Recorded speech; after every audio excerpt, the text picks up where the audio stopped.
What's up, Trail Trash? Welcome back. Today's video, I'm just doing I guess, a short update and kind of tell you where I'm at and what I've been doing. I've had a backlog of product videos and I just finished most of them. I have one left. I had to order a few things to be able to do that video or that install, and it will be a install video. I've just been busy with having a lot of products to do videos on, short videos, but man, it takes so long and it takes a lot of my time. So I'm glad to finally be through most of that. But the one I'm excited about will be the next video. I'm going to be replacing my off-road lights, my Nove sight 7-inch lights on the front. I'll show you what I'm going to replace them with here. So it's the Auxito Explore 1 series. And this is the 7-inch off-road lights. They're LED. I'm not going to unbox them. I'll do that in the video. But I had to, this is some of the stuff I had to buy. I did have to get another sPOD. And I have one, but I have one spot left on my other one to add something. And the way I'm going to hook these up, I'm going to use two switches because these are switchback lights. They have amber or white light for driving lights. So I'm actually going to hook them into two switches so I can have both of those if I want them. And I had to order another one of these. I have one under the hood and this bracket here.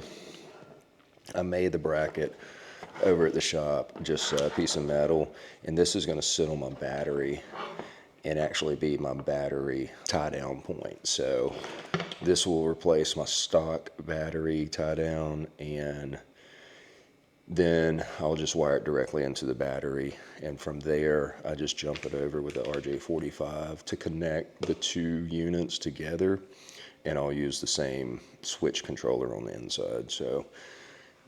And what this is just some waterproof connectors, because the way I'm going to hook it up, I'll be able to take them on and off.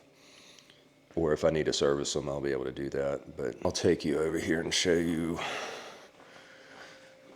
So right here, the connectors you saw over there, they will actually fit through the grill, and that's why I purchased those. So I can run it through there, plug it in. If I ever need to take it off, I just open the hood and then get behind here and unplug it and pull it out. So, and on the sPOD, here's my existing one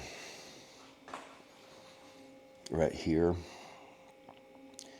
And I didn't have any more room to mount anything else, and I don't have room over there, and I didn't want to run it way over there. I'd rather have it closer to this one. So this is the tie down I'll replace, and that other one's going to sit right here, and the sPOD's right there, and the hood will still close without touching it. So I figured that was the best location I could get to make this work.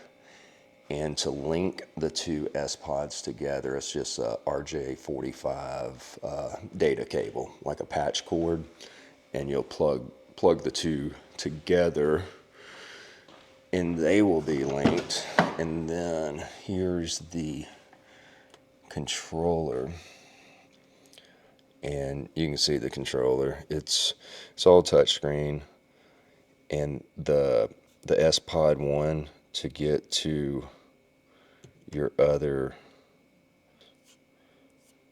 okay, yep, just swipe left or right, and that brings up your other controller. Okay, so swipe right here, and that's your other controller.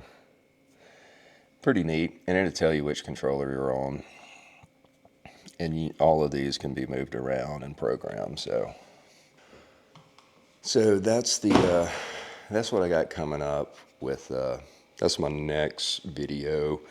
I'll be installing the sPOD, linking it up. I may do a two-part, and then I'll do kind of a how-to on the install of the lights and do some testing on that. So that's what I got going on. Other than that, the 37s are doing good. Did some more cutting on that, and I will actually show you that. I cut my fenders, cut the mud flaps there, and cut that out and created a lot more room there.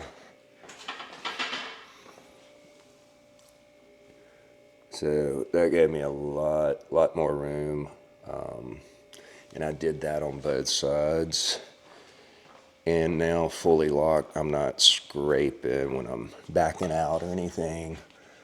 It was rubbing on slightly on some of the plastic fenders and all, so getting those cut, trimmed up helped out. And I'm thinking I may end up doing a 1-inch body lift, which I've had one for a long time, I just never installed it. But I may do that to get this 1 inch up, and that's going to create a lot of flex room for me with the 37. So, and in the back, I'm actually going to adjust my all my links out and push this back maybe a 1/2 inch to 3/4 of an inch, just to gain a little space there, because I've got a little more in the back. So I'm going to do those adjustments and get my rear axle pushed back a little more, just to help on flex. But everything else I haven't touched up top when I stuff them in, so I'm pretty happy with that. I do plan on taking it out today and just I'm actually going to load it up and go camping. I haven't been camping in a while, and right now is great weather, so probably going to go out today. I'm going to put my awning on, just load everything up. I do have to make some adjustments on my tent. Whenever I put it up there, I never made that, but I need to scoot these rails. My two cross members for my roof rack, I need to scoot those up 2 inches, and that way, this is the back of the tent. When I pull my awning around, it don't hit on the hinges. So there's some small adjustments I need to make on it before I lower it down and put it on there, but it don't take me long. It takes me maybe 10 to 15 minutes to get that lowered down on the FJ. So this is how I powder coat. This is my small little toaster oven I use for small parts, and these infrared, these get up to I think 400 degrees, maybe a little more, but so you see how I have them wired. I got them on a plug, and each of these need a dedicated 20 amp circuit. So when I plug them up to 2 separate circuits, and I just prop them up. I have them standing up, depending on how big the piece is. I just prop them up and put the part in between them, and it cures it fine. So you don't have to have a fancy setup to do any powder coating. I have some more of these, and I'm actually going to get probably 6 to 8 of them on a rack. And when I do my bumper, that's how I'm going to cure it. And on my powder coating gun, it's just an Eastwood. It's dual voltage. Yeah, it's a dual voltage. And I get pretty good results out of it. I called tech support one time when I first got it, and the guy told me how to use it. He was like, man, put that thing on dual voltage, highest setting always on anything you do, and use it that way. He says it's the best way to use that. So that's what I've done. I hadn't had any issues with it. Did that powder coating on the bracket. I'm going to do my diff skid plate.